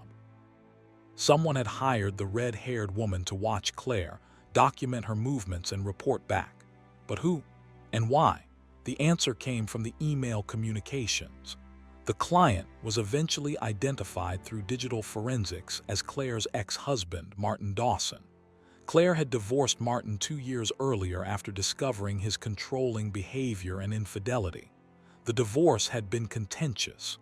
Martin had made threats during proceedings, saying Claire would regret leaving him. But nothing specific enough to warrant restraining orders. After the divorce, Martin had moved to Portland. Claire thought she was free of him. She had no idea he'd been funding surveillance of her for months, apparently trying to find something he could use against her in some way, maybe to renegotiate their settlement, maybe just to maintain a sense of control over her life. The red-haired woman was a private investigator named Laura Simmons, though she'd been working beyond the legal boundaries of that profession. Licensed spies aren't supposed to hack phones or trespass on private property. Simmons had crossed ethical and legal lines, apparently motivated by the significant fees Martin was paying. Both Martin and Laura were charged, Martin with stalking and criminal harassment, Laura with stalking, computer crimes, and trespass. The evidence was overwhelming. The laptop, the photos, the email trail, the keylogger software, all of it tied back to their conspiracy. Martin eventually pleaded guilty, trying to minimize his sentence. He claimed he just wanted to keep tabs on Claire to make sure she was spending the alimony appropriately. The judge wasn't sympathetic. Hiring someone to hack an ex-spouse's phone and surveil them for months wasn't financial oversight. It was obsessive control. Martin received 2 years in prison and a permanent restraining order. Laura Simmons lost her PI license and received 18 months in prison plus probation. Claire was awarded damages in a civil suit, though collecting from Martin's depleted finances proved difficult. But the legal victories didn't erase the violation. Claire had been watched for 8 months without knowing. Every aspect of her daily life had been documented, photographed, reported to her ex-husband. Places she thought were private, her apartment, her gym, her local coffee shop, had all been compromised. She moved to a different apartment, changed her routines entirely. She left the courier job, unable to feel safe making deliveries when anyone she encountered might be surveilling her. She developed severe anxiety about being in public, constantly scanning crowds for anyone paying too much attention. The therapist diagnosed PTSD. Claire experienced hypervigilance, intrusive thoughts, panic attacks when she saw women with red hair. The stalking had fundamentally altered her relationship with public space and personal safety. The cruelest part was learning it had started even before she noticed. Those first 8 months when Laura Simmons was photographing her, tracking her, hacking her phone, Claire had been completely unaware. How many other days or weeks of surveillance had there been before Claire finally noticed the pattern? She'd never know. The laptop's files only went back 8 months, but Martin could have been funding surveillance even longer. Claire would never have certainty about when her privacy was truly violated, when her life became someone else's research project. Tyler, her boyfriend, struggled with it too. He appeared in many of the surveillance photos. Their relationship had been documented without his consent, their private moments together captured by a stranger's camera. The violation extended to everyone in Claire's life. Claire eventually moved to Portland. Ironically, the same city where Martin had lived, he was now incarcerated. She needed a fresh start somewhere her routines weren't compromised. She works from home now, doing remote data entry, avoiding jobs that require being in public spaces. She keeps the bound photo album, the one Martin had sent her, locked in a safe. Evidence of the worst violation she'd ever experienced. Sometimes she opens it, forcing herself to look, reminding herself it was real and she survived it. The photos show a woman who didn't know she was being watched. Claire can see herself in those images, relaxed, unsuspecting, going about daily life with the confidence of someone who believes their routine is their own. She mourns that version of herself, the woman who could exist in public without constant threat assessment. Martin will be released eventually. The restraining order is permanent, but Claire knows that legal documents don't guarantee safety. Martin violated her privacy on a massive scale once. Would he do it again? Hire someone else? Find new ways to insert himself into her life? These questions keep Claire awake at night. The stalking may have ended legally, but psychologically it continues. Every stranger could be another Laura Simmons. Every coincidental encounter could be surveillance. The paranoia that Martin weaponized against her has become a permanent feature of her mental landscape. Claire joined a support group for stalking victims. Hearing other stories helped her feel less alone. She learned that many victims struggle with similar issues: the hypervigilance, the inability to trust coincidence, the sense that privacy is an illusion. What she couldn't find in the support group was an answer to her central question. How do you rebuild a sense of safety after someone proves they can invade your life so completely? How do you trust normalcy again after it's been revealed as a facade covering systematic surveillance? Claire is still searching for those answers. Some days are better than others. She can go hours without checking over her shoulder, without analyzing everyone around her for signs of abnormal interest. But then she'll see a woman with red hair jogging, or notice a car parked near her apartment that wasn't there yesterday, or find an email from an unfamiliar address. And the fear rushes back, as fresh as the day she opened that photo album and saw her own life reflected back at her through a stranger's lens. Martin stole 8 months from her. More, if she counts the months of paranoia and recovery after the stalking was exposed. Time she can never reclaim, innocence she can never recover. That's the real sentence for stalking victims, not the legal proceedings or restraining orders, but the lifetime of hypervigilance, the permanent loss of the ability to move through the world with unconscious ease. Claire knows she'll never get that back. The best she can hope for is management, coping, gradually expanding the boundaries of where she feels safe. It's not recovery, just adaptation. And some days that has to be enough. Story 9. The Parallel Parker. Thomas Wright was a rideshare driver in Houston, Texas, working primarily evening and night shifts to avoid traffic. The money was decent, the flexibility suited his lifestyle, and after 4 years he felt comfortable with the rhythm of the work. In February 2022, Thomas picked up a passenger in the Montrose area around 10 p.m. The ride request came through his app, a trip from a bar to an address in the Heights, about 15 minutes away. Standard fare. The passenger was a man in his late 20s, dressed in business casual, seemingly sober. He introduced himself as James, was polite, made small talk about the weather, nothing unusual. Thomas drove the route, dropped James at the requested address, ended the trip. James gave 5 stars and a decent tip. Thomas thought nothing of it, just another ride in a sea of thousands. But over the next 2 weeks, Thomas kept getting ride requests from James. Different pickup locations, different destinations, but always James. In 14 days, James requested rides from Thomas 9 times. This wasn't completely unusual. The app's algorithm sometimes matched drivers with repeat customers, especially if the customer rated them highly. Thomas assumed James liked his driving and kept selecting him when available. But on the 9th ride, something shifted. Thomas picked James up from a restaurant in Midtown. The destination was in West University. As Thomas drove, he noticed James wasn't making conversation like usual. Instead, James was watching Thomas intently in the rearview mirror, making prolonged eye contact. "Everything okay?" Thomas asked. "Fine," James replied, still staring. "I like watching you drive." It was an odd comment. Thomas felt uncomfortable but tried to brush it off. He focused on the route, avoiding further conversation. When they arrived, James exited without additional comment, again leaving 5 stars and a tip. Thomas considered reporting the weird behavior but decided against it. No policy had been violated, just a creepy comment. But the ride requests from James continued. 2 more over the next 3 days. Thomas accepted them. The income was needed.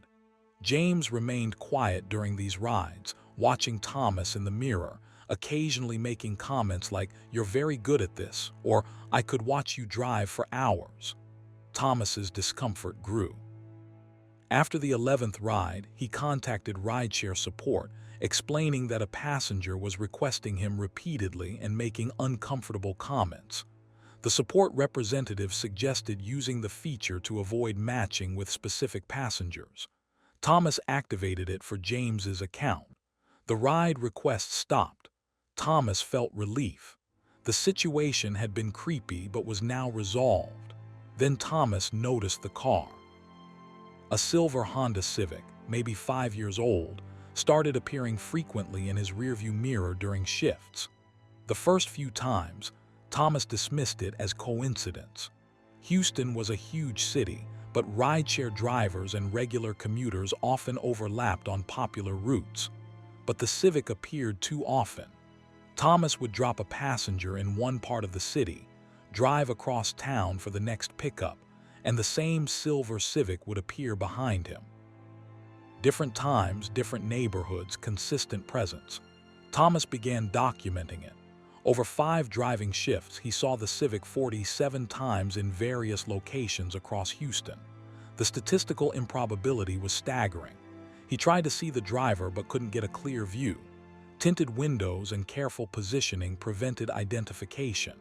Thomas tried slowing down, hoping the car would pass. It slowed too. He switched lanes repeatedly. The Civic mirrored his movements. One night, Thomas pulled into a well-lit gas station, hoping to confront whoever was following him. The Civic drove past, didn't stop, but Thomas caught a glimpse of the driver. It was James. Thomas immediately called police. He explained the situation. A former rideshare passenger was now following him across the city. Police took a report but explained their limitations. "He hasn't threatened you, hasn't approached you." Following someone on public roads is hard to prosecute without proof of intent to harass. "He was my passenger 11 times in 2 weeks. I blocked him in the app. Now he's following me in his own car. That's not coincidence." The officer agreed it was concerning and advised Thomas to document everything, consider installing dash cams, and call 911 if James approached him directly. Thomas installed front and rear dash cams that night. The footage over the next week captured the silver Civic following him on dozens of occasions. Not just driving the same routes, actively following, staying behind Thomas through turns, stops, and route deviations that no normal driver would make. Armed with this evidence, Thomas filed a formal stalking complaint. Detectives reviewed the footage and agreed this constituted stalking. They identified James through the rideshare app records. His full name was James Collier, address in Sugar Land. Police visited James at his home. He admitted to occasionally seeing Thomas's car around the city, but denied following him deliberately. He claimed Houston was a big city and coincidences happened. The detective showed James the dashcam footage, 47 documented instances of the Civic following Thomas's rideshare vehicle across different parts of Houston. James's demeanor changed. He became defensive, then angry. "I can drive wherever I want. Public roads are public." "You can drive wherever you want," the detective agreed. "But following someone systematically qualifies as stalking under Texas law. The footage shows your vehicle maintaining deliberate pursuit of Mr. Right, not coincidental travel. James was arrested and charged with stalking. At his home, police found evidence that made Thomas's blood run cold. James had created a detailed file on Thomas, photos taken through Thomas's car windows at stoplights and parking lots, printouts of Thomas's rideshare profile information, a notebook documenting Thomas's work schedule, favorite areas to operate, and personal details gleaned from their conversations during rides. Most disturbing was James's journal. It detailed his escalating obsession with Thomas, starting after the first ride. Met the most attractive driver tonight. His focus while driving is mesmerizing. I need to ride with him again. Fifth ride. He doesn't recognize the pattern yet. I'm learning his habits. When he concentrates, he bites his lower lip slightly. It's adorable. He blocked me in the app. I was devastated at first, but then I realized I don't need the app. I know the areas he works. I can find him on my own. The journal continued for pages, describing James's fixation and his strategy for maintaining contact after being blocked. Following Thomas in his own vehicle gave James what he called proximity without permission. He could watch Thomas work, observe his interactions with passengers, feel connected to someone who didn't want connection.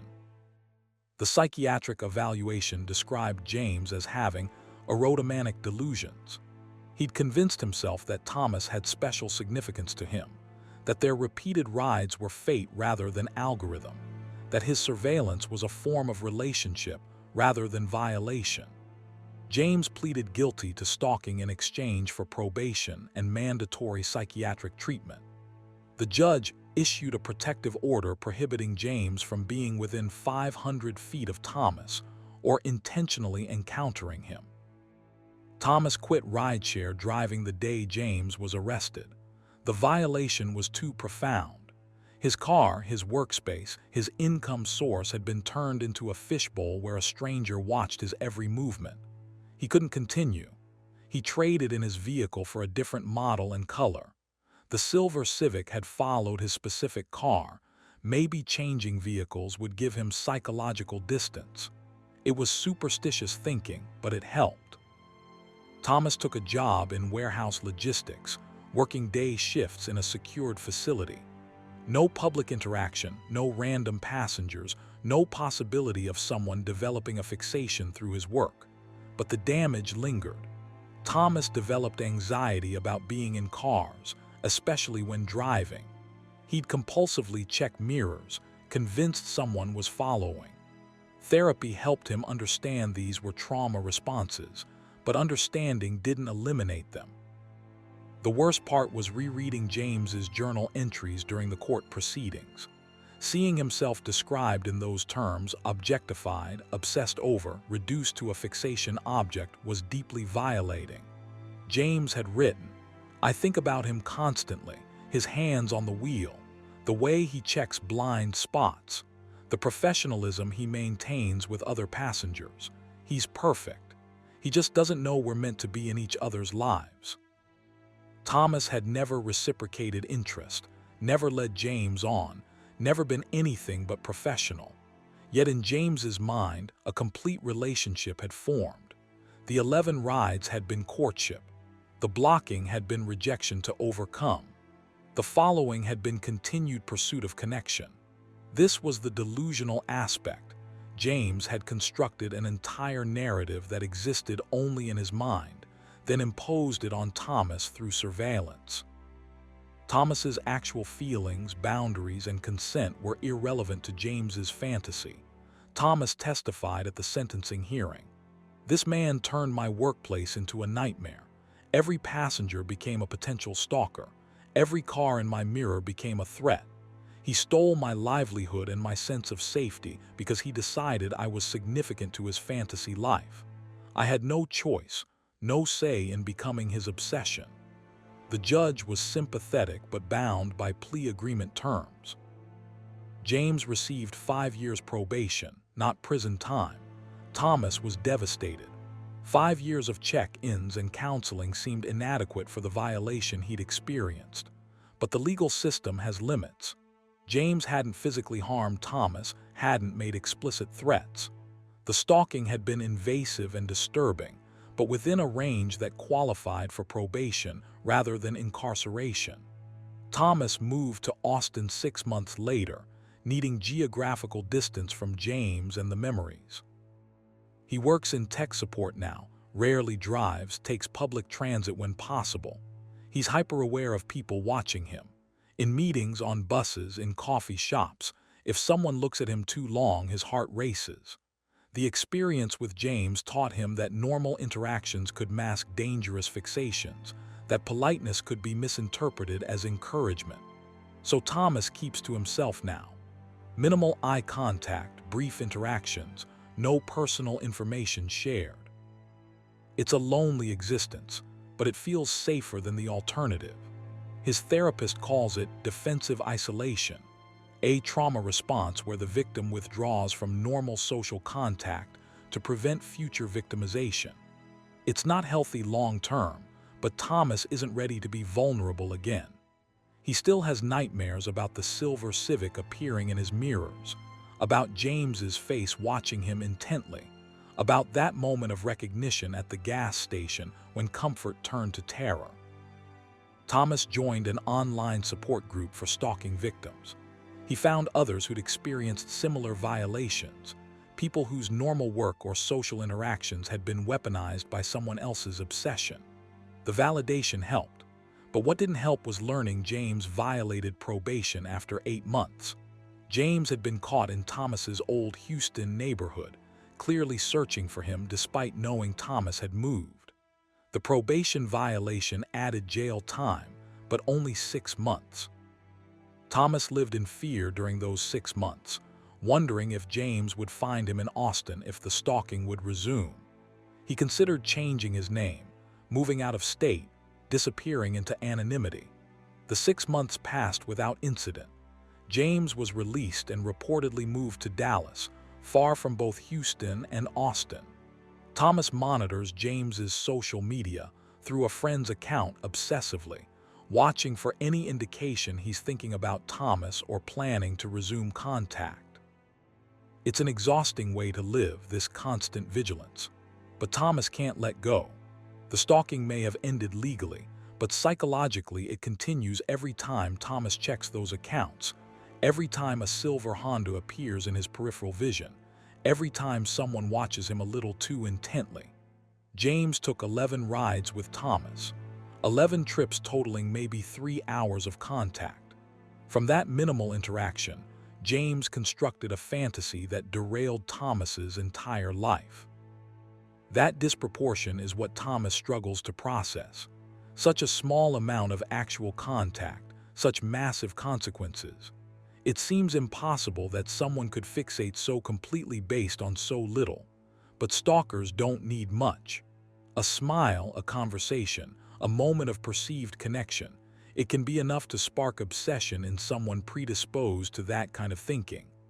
Thomas had done nothing wrong, encouraged nothing, but he'd become the target anyway. That's the lesson he carries now. You can't prevent being chosen by someone's delusion. You can only respond when it happens and hope the systems meant to protect you actually work. For Thomas, those systems barely functioned. The restraining order, the probation, the court proceedings, they were all reactive, happening after months of violation. They couldn't erase the surveillance he'd endured or restore the career he'd lost. Thomas is rebuilding slowly. Some days he can drive without panic attacks. Some days he can make eye contact with strangers without fear. Progress is measured in tiny increments, but he'll never be the person he was before James decided to take those 11 rides. That version of Thomas, trusting, open, comfortable in his work, is gone forever, replaced by someone who knows too well how quickly normal can become nightmare. Story 10. The Exit Follower. Patricia Nguyen drove a mobile medical clinic van, providing healthcare services to rural communities in eastern Oregon. The job took her to remote areas, small towns, and isolated regions where access to medical care was limited. She'd been doing it for 5 years, loved the work despite the long distances and challenging conditions. In October 2021, Patricia noticed something unusual on her route between Burns and Lakeview. At a highway exit near Wagon Tire, a tiny unincorporated community, she saw a dark green SUV pulled over on the shoulder. As she passed, the SUV pulled onto the highway behind her and followed her for about 40 miles before exiting. Patricia didn't think much of it. People used that highway to travel between those towns. Coincidence. But 3 days later on the same route, the same dark green SUV appeared at the same exit. Same pattern. It was parked on the shoulder, waited for Patricia to pass, then pulled onto the highway and followed her for 40 miles. This repetition made Patricia uneasy. She noted the vehicle's make and model, a Toyota 4Runner, maybe 10 years old. The license plate was obscured by dirt or mud, making it unreadable from a distance. The pattern continued. Every trip Patricia made between Burns and Lakeview, the 4Runner appeared at that specific exit, followed her for 40 miles, then exited. Always the same. Never approaching, never speeding up or falling back, just maintaining a consistent following distance. Patricia reported it to the Oregon State Police. They increased patrols on that stretch of highway but never encountered the 4Runner. It seemed to appear only when Patricia was driving through. Patricia considered changing her route, but there was no reasonable alternative. Highway 395 was the only practical way to reach the communities she served. The backroads would add hours to her already long drives. After 2 weeks of this pattern, Patricia decided to test something. Instead of driving her usual schedule, she left Burns 3 hours earlier than normal. If the 4Runner was randomly traveling the route, it shouldn't be there. But when Patricia approached the Wagon Tire exit at the unusual time, the 4Runner was there, parked on the shoulder, waiting. It pulled onto the highway behind her and followed the same 40-mile pattern. Patricia's fear intensified. This vehicle wasn't traveling coincidentally. Someone was specifically timing their presence to her schedule. But how did they know when she'd be there, especially when she'd changed her timing? She called Oregon State Police from the road, reporting that the vehicle was actively following her at that moment. A trooper responded, positioning ahead on the highway to intercept. When the trooper activated his lights and pulled over the 4Runner, Patricia slowed down to watch. The trooper approached the SUV, spoke with the driver, checked documentation. After about 10 minutes, the trooper waved Patricia over to the shoulder. She pulled over ahead of the 4Runner, her heart pounding. The trooper explained, "The driver is a man named Gerald Hutchins. He's got valid license and registration. Says he's traveling between Burns and Lakeview for work, same route you take. Claims he didn't realize he was making you uncomfortable. He's been following me for 2 weeks, always appearing at the same place, always following the exact same distance. That's not work travel. He says it's coincidence. I've advised him to vary his route or timing to avoid further concerns. Without evidence of stalking intent, I can't arrest him for using a public highway." Patricia was frustrated but not surprised. She learned that stalking was hard to prosecute without explicit threats. The trooper had done what he could within legal limits, but when Patricia resumed her route, so did Hutchins. The 4Runner followed her for the remaining distance at the same consistent gap. The trooper's warning had accomplished nothing. Patricia installed dashcams and documented every subsequent encounter. Over the next month, Hutchins's 4Runner appeared at the Wagon Tire exit 23 times, always when Patricia was driving through, always following the same 40-mile pattern. Patricia researched Gerald Hutchins. He was a registered sex offender, convicted 15 years earlier for assault. He lived in Burns and apparently had no legitimate work in Lakeview. His claim of work-related travel was likely false. Armed with this information, Patricia contacted law enforcement again. Hutchins's sex offender status and the pattern of following gave police more leverage to investigate. Detectives interviewed Hutchins. He stuck to his story: coincidental travel for various personal reasons. When confronted with the frequency and consistency of his appearances matching Patricia's schedule, he became defensive, claiming he had a right to use public highways. Detectives obtained his phone records and GPS data. The information revealed Hutchins had been tracking Patricia's location using a GPS device hidden on her mobile clinic van. Police executed a search warrant on Hutchins's property. They found detailed surveillance notes about Patricia's schedule, routes, and stops, photographs of her van at various locations. The GPS tracking device's paired receiver, showing real-time location data. Most disturbing was a collection of photographs of women who resembled Patricia, similar age, similar Asian descent, similar build. These photos came from public sources, social media, and what appeared to be covert surveillance. Hutchins had a clear pattern of targeting women matching a specific profile. During interrogation, Hutchins's motive emerged. He'd seen Patricia months earlier at a gas station in Burns. She'd smiled politely while passing him, basic human courtesy. Hutchins had interpreted this as romantic interest and began following her, learning her schedule, planning what he called opportunities for connection. The GPS tracker had been placed on Patricia's van during one of her medical clinic stops. While she was inside providing services, Hutchins had hidden the device in the wheel well. This gave him real-time location data, allowing him to position himself at the wagon tire exit precisely when she'd approach, creating the appearance of coincidence. His plan, according to his journal, was to gradually increase contact. First, just following on the highway, establishing presence. Then he planned to stage a breakdown at one of her clinic stops, requiring her assistance, creating a scenario where she'd have to interact with him. From there, he fantasized about developing a relationship. The fantasy was completely one-sided. Patricia had never reciprocated interest, had only smiled in passing that one time. But Hutchins had constructed an entire narrative from that minimal interaction. Hutchins was charged with stalking, violation of sex offender registry requirements. He'd failed to report his surveillance activities, and unauthorized tracking. The evidence was overwhelming.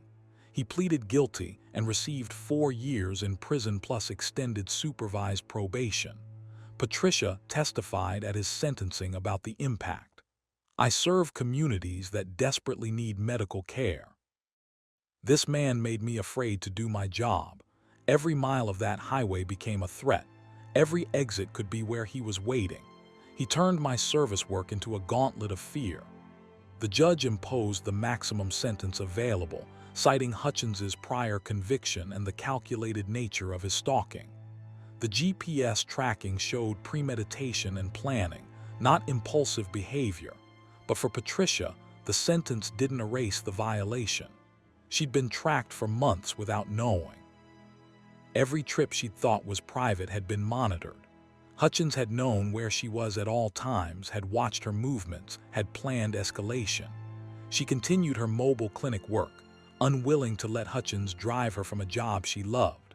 But she instituted new security protocols, monthly professional sweeps for GPS trackers, varied scheduling when possible, a personal safety alarm connected to emergency services, regular check-ins with law enforcement during remote stops. The joy of the work was diminished. Patricia was constantly vigilant now, scanning parking areas for the green 4Runner even though Hutchins was incarcerated. The trauma didn't respect logic or legal outcomes. Other mobile healthcare workers in rural Oregon heard about Patricia's case. Several reported similar experiences, vehicles appearing repeatedly on their routes, feelings of being watched, suspicious encounters at remote stops.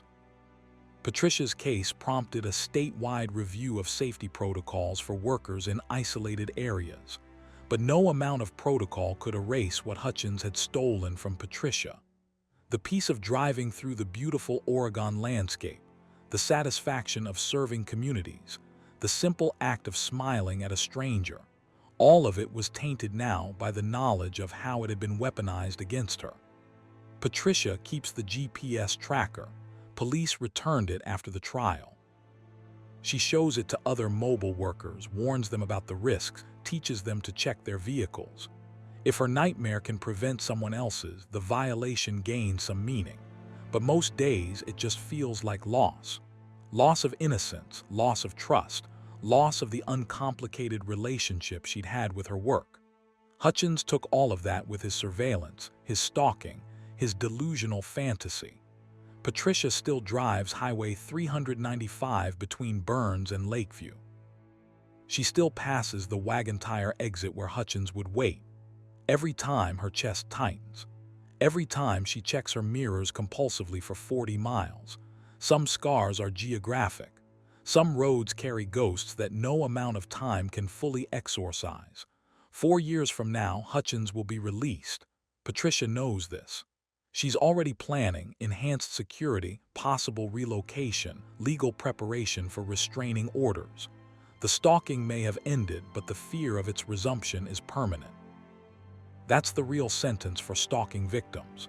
Not the legal proceedings or the prison terms, but the lifetime of vigilance, the permanent loss of security, the knowledge that safety is provisional and can be stolen by anyone who decides to fixate. Patricia lives with that knowledge every day, and she'll continue to live with it, doing the work she loves despite the fear, refusing to let Hutchins's delusion completely define her existence. Some days, that refusal feels like victory. Other days, it feels like the only option in a life that will never quite return to what it was before a stranger decided a polite smile meant something it never did.